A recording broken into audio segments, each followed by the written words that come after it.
Do you accept yourself, both major parties have to spend less in the lead up to the next election?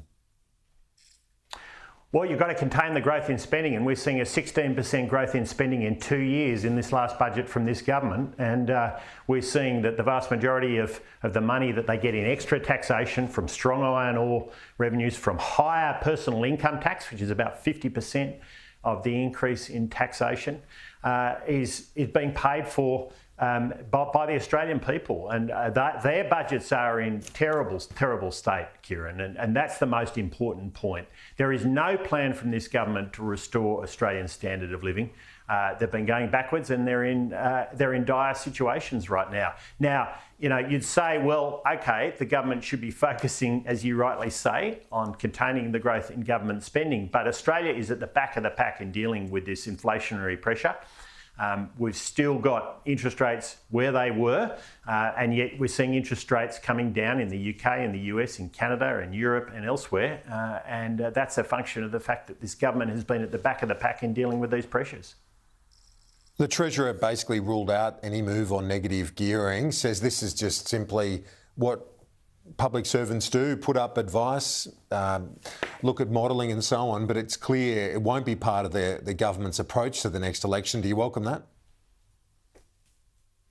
Well, can I say, Kieran, that the over $100 billion per annum increase in taxes being received by government, in government receipts, the trouble with that is it's going to dry up, and in particular the iron ore prices are down, no matter what the Treasurer says.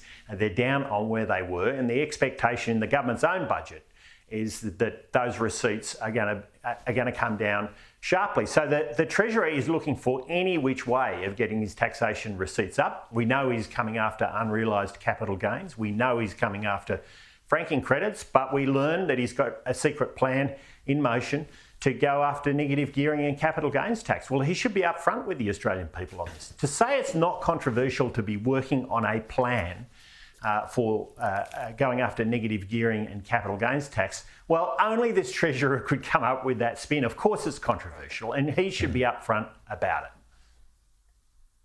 The misinformation bill, deadline for submissions today. Why is the coalition against this, cracking down on disinformation and misinformation online?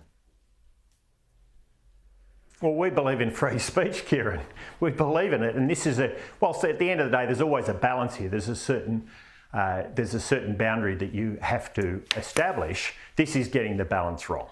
This is clearly getting the balance wrong. It's giving enormous powers to the minister. It's giving enormous powers to ACMA, and we think that this is a government that is not seeking to deal with speech that's unacceptable. It's dealing with a situation which ultimately is going to lead to a curbing of free speech in this country, which is unnecessary. And so that's why we don't support it, Kieran. We do believe in free speech and getting the balance right. We do think you in the media should be free to speak out. We don't always like what you say, but this is a government that wants to bring down a bill that I think is very dangerous in terms of getting that balance wrong. Angus Taylor, thanks for your time. I appreciate it. Thanks for joining us on your birthday. Many happy returns. Good on you. Thanks, Kieran.